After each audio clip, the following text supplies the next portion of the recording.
Part 1. You'll hear customer talking to a sales assistant about placing an order with the store. First, you have some time to look at questions 1 to 4.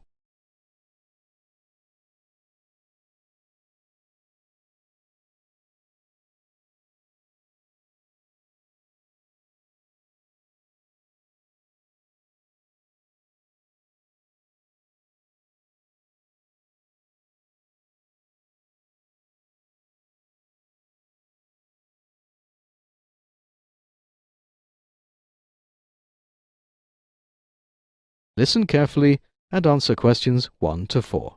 Hi, I'd like to get a cake and some flowers delivered to my friend. It's her birthday tomorrow.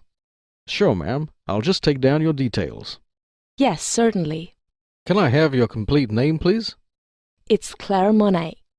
You'll have to help me out with your surname. Sure, it's Monet.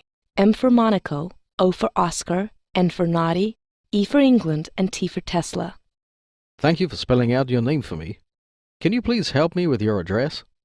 It's 1214 Sunset Boulevard, Staten Island, New York.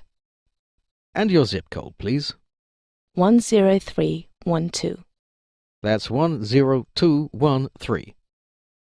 No, it's 10312. Okay, 10312. Got it. So you said you wanted to send some chocolates and flowers. I actually wanted to send a cake and flowers, but chocolates will also do if you don't have a cake. We have both cake and chocolates, ma'am. Which one do you wish to choose? Well, I'm kinda confused. How much do these cost? Flowers and cake would cost you $25, and flowers and chocolates would cost you $20. However, if you order all three, flowers, chocolates, and cake, it'll only cost you $35. That sounds good. I think I'll go for all three then. Will there also be any delivery charges? Before listening to the rest of the conversation, you have some time to look at questions 5 to 10.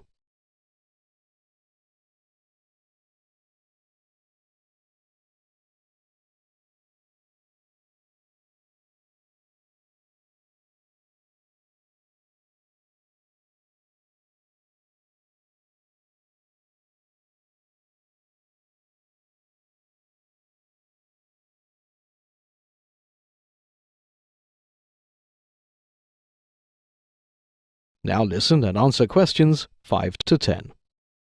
Is the delivery to be made in Staten Island? No, it has to be made in Manhattan. Then there will be a nominal delivery charge of $9. Okay, that's fine, I suppose. Do you want to write any message on the cake? Yes. Please write Happy Birthday, Beth. That's my friend's name. Okay. How would you like to pay for these? Can I pay by credit card? Of course, that's fine. Can I have your credit card number, please? It's 5143 5143 6775. 6557. No, 6775. Right. 6775 8954 8954 1119. 1119. So that was 5143 6775 8954 1119. Yes, that's correct. And is it your name on the credit card? No, it's actually my husband's name. It's Chris. Chris with a K. So that's CH. No, you didn't hear me. Chris with a K. That's KRIS. Oh, sorry. Got it. And is the surname Monet? Yes, it is.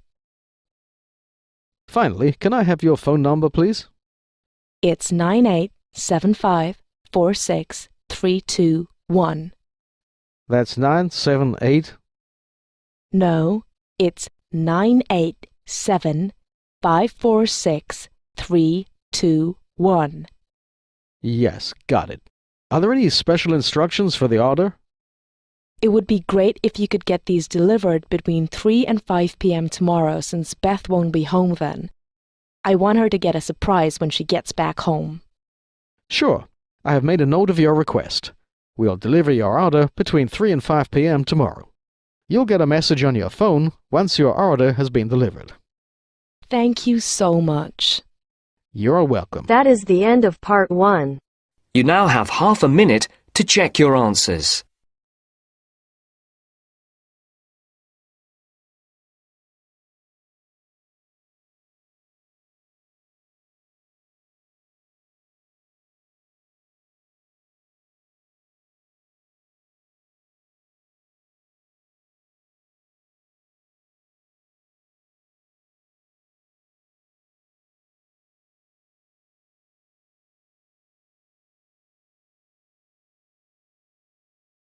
Now turns to part 2.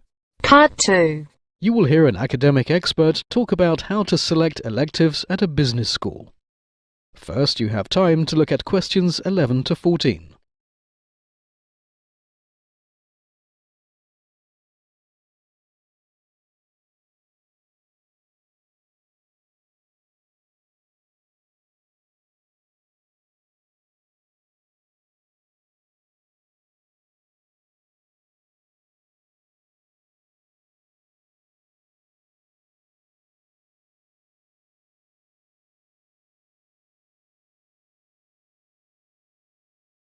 Now listen and answer questions 11 to 14.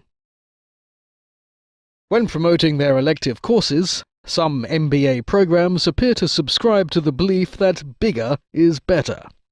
The University of Pennsylvania's Wharton School's website refers to the unmatched scope of its nearly 200 electives, which it says constitutes the most electives of any B school. But about 100 miles northeast of Wharton, Columbia Business School heralds its more than 200 offerings as one of the largest and most innovative slates of electives at any business school. It's just like if you're going to go buy socks, or a house, or anything. More choice is better. But, however exhaustive MBA course catalogues are, students, particularly those who spend a semester on an exchange program abroad, can only take a limited number of courses. Although there is some variation, business schools' curricula tends to consist of required courses during the first semester, and thereafter students choose from electives, which tend to be narrower in focus and can get as granular as derivatives and advanced derivatives, and advanced derivatives. Many students tend to focus too much on the short term when they select electives. For example, finance courses may serve students well initially, but as they climb the executive ladder, technical issues recede in the background, and training in leadership and management becomes more important. I've had many students say that looking back 10, 15, 20 years after completing their degree, they wish they had paid more attention to and taken more seriously the whole idea of leadership and organizational change. Leadership and management courses are among the best classes that any MBA student can take. Most skills can be learnt on the job, but how to deal with people and how to lead people can never be underestimated.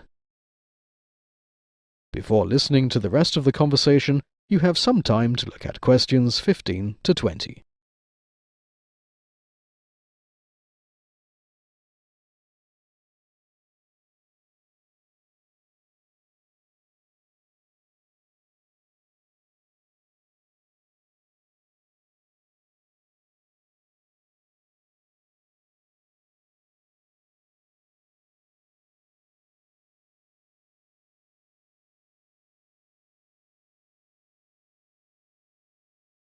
Now listen and answer questions 15 to 20. My suggestion is that you pursue electives focused on the following areas. The first in my list is globalization.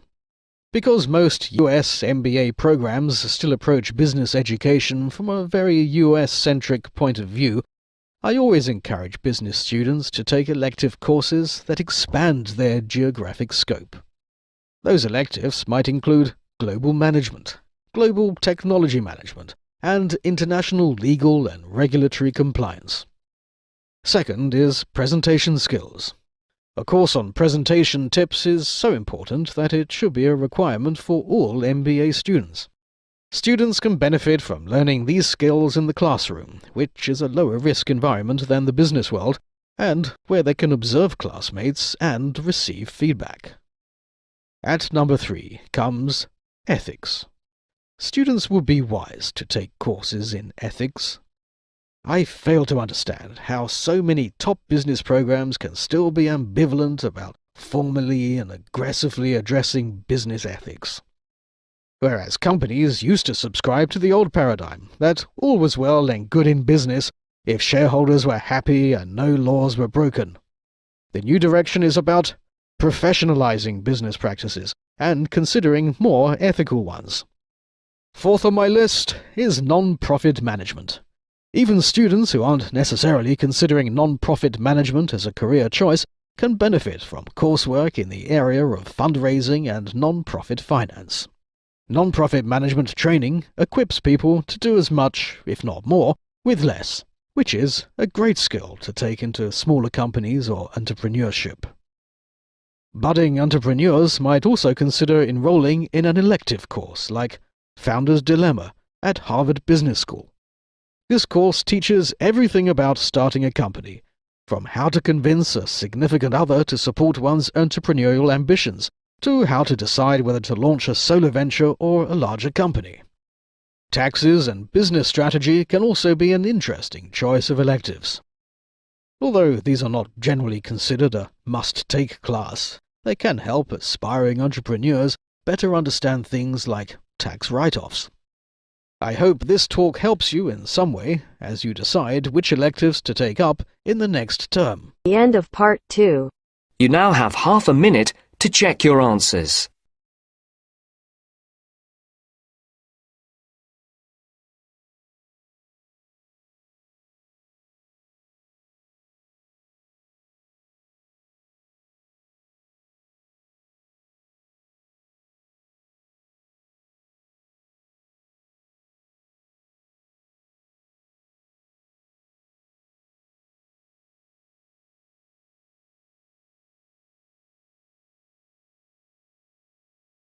Now turns to part 3. Part 3. You'll hear a discussion between a teacher and a student regarding the student's essay. First, you have time to look at questions 21 to 23.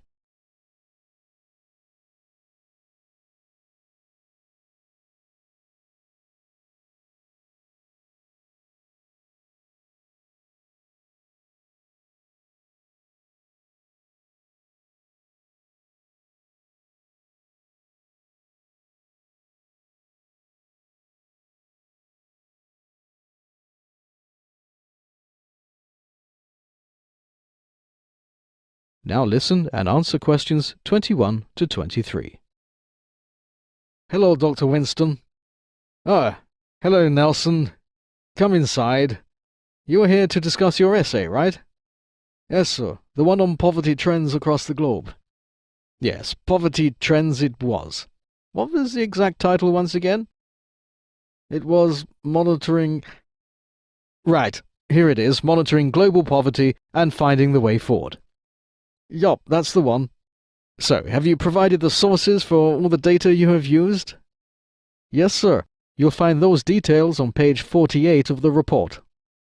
Ah, I see. Yes, they are there all right. So, you have got your figures from a report published by the United Nations last year. Very well. And some of your statistics have been picked up from the internet. Yes, sir, that's correct. Right. I see. Let's take a closer look at your essay. Okay. So, I see you have started by quoting Professor Amartya Sen. Yes, sir. Professor Sen has done some groundbreaking work in the area of poverty alleviation. His work was really an eye-opener for me.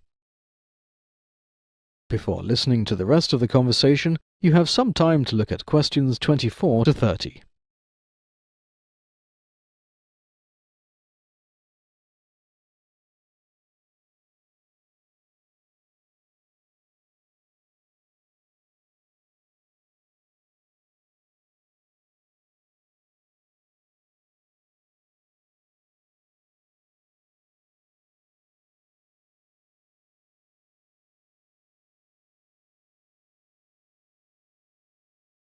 Now listen and answer questions 24 to 30.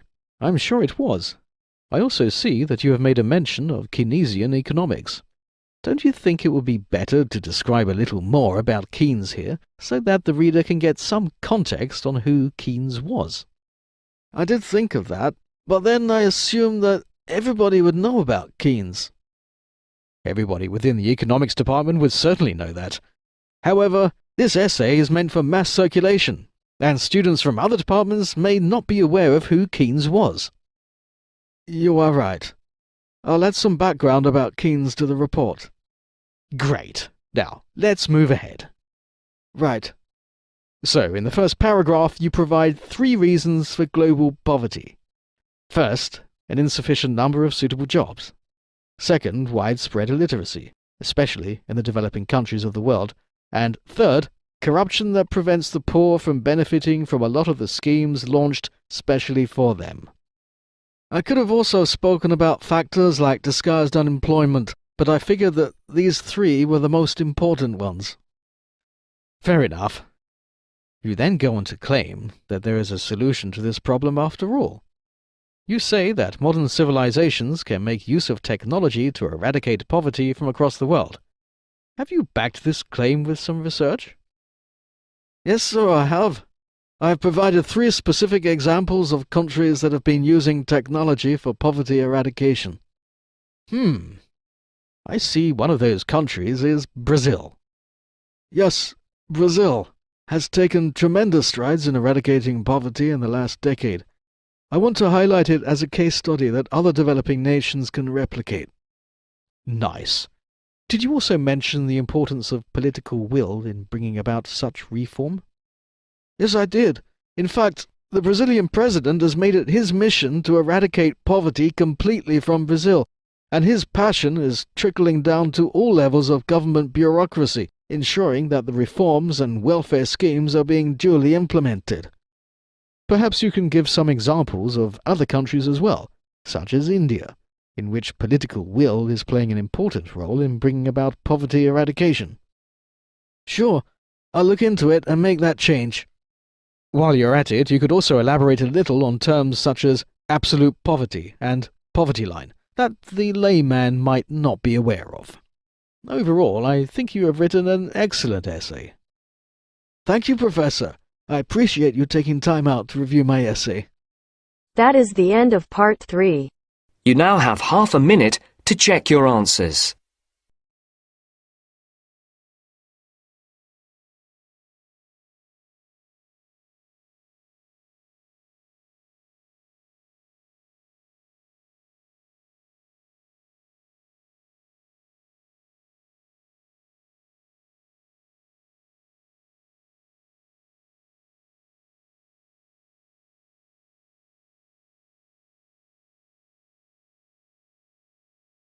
Now turns to part 4.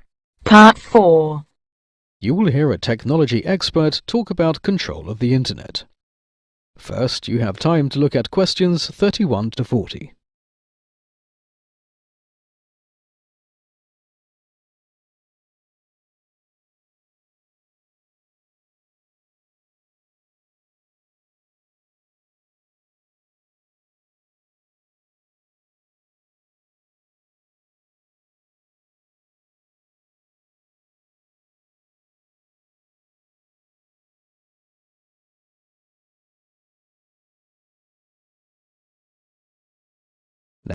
Any network requires some centralized control in order to function. The global phone system, for example, is administered by the world's oldest international treaty organization, the International Telecommunication Union, founded in 1865 and now a part of the UN family. The Internet, however, is different.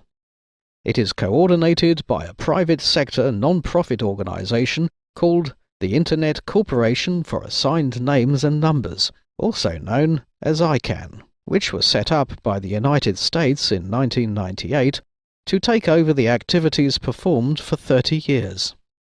The controversy over who controls the Internet has simmered in insular technology policy circles for years, and more recently has crept into formal diplomatic talks. Many governments feel that, like the phone network, the Internet should be administered under a multilateral treaty. ICANN, in their view, is an instrument of American hegemony over cyberspace. Its private sector approach favors the United States. Washington retains oversight authority, and its governmental advisory committee, composed of delegates from other nations, has no real powers. This discontent finally boiled over at the UN's World Summit on the Information Society, the first phase of which was held in Geneva in December 2003. Brazil and South Africa have criticized the current arrangement, and China has called for the creation of a new international treaty organization. France wants an intergovernmental approach, but one fundamentally based on democratic values. Cuba and Syria have taken advantage of the controversy to poke a finger in Washington's eye, and even Zimbabwe's tyrant Robert Mugabe has weighed in, calling the existing system of Internet governance a form of neo-colonialism. How did such a welcome technology become the source of such discord? Everyone understands that the Internet is crucial for the functioning of modern economies, societies, and even governments, and everyone has an interest in seeing that it is secure and reliable. But at the same time, many governments are bothered that such a vital resource exists outside their control, and, even worse, that it is under the thumb of an already dominant United States. Washington's answer to these concerns: the Commerce Department's 4 terse paragraphs released at the end of June, announcing that the United States plans to retain control of the Internet indefinitely, was intended as a sort of Monroe Doctrine for our times. It was received abroad with just the anger one would expect, setting the stage for further controversy. One of the most cherished myths of cyberspace is that the Internet is totally decentralized and inherently uncontrollable. Like all myths, this one is based on a bit of truth and a heavy dose of wishful thinking. It is true that compared with the century-old telephone system, the Internet is a paragon of deregulation and decentralization. In 4 critical areas, however, it requires oversight and coordination in order to operate smoothly. Together, these areas constitute the domain name system of addresses, with which users navigate the Internet and send email. First, there are domain names, such as www.foreignaffairs.org. Somebody must decide who will operate the database of generic names ending with suffixes such as .com, .net, .info, and others, a privilege that promises handsome profits. Also, someone must appoint the operators of 2-letter country code suffixes such as .cn for China. Second, there are Internet Protocol numbers, the up to 12-digit codes, invisible to users, that every machine on the network needs to have in order to be recognized by other machines. Due to a technical decision made when the network was developing in the late 1970s, in a world speckled with mainframe computers, the system was set up to accommodate only around 4 billion potential Internet Protocol numbers, far fewer than are now necessary. Until the Internet is upgraded, accordingly, Internet Protocol numbers must be allocated sparingly and carefully, since accidentally duplicating them creates mayhem for routing Internet traffic. Third are what are called root servers. Some form of control is needed in the actual machines that make the domain name system work. When users visit websites or send email, big computers known as root servers match the domain names with their corresponding Internet Protocol numbers in a matter of milliseconds. The database is the world's most important Rolodex. Yet, due to a technical hiccup that occurred when the network was young, there can be only 13 root servers, some of which provide data to mirror sites around the world. As a result, somebody must decide who will operate the root servers and where those operators will be based. Because the system evolved informally, The root server's administrators are diverse, including NASA, a Dutch non-profit organization, universities, the US military, and private companies. Today, all told, 10 root servers are operated from the United States, and one each from Amsterdam, Stockholm, and Tokyo. Fourth and finally, there are technical standards that must be formally established and coordinated to ensure the Internet's interoperability. They entail more than just addressing system and involve everything from how routers send traffic to parameters so that video flows smoothly. Ultimately, the standards let the Internet evolve. That is the end of part 4.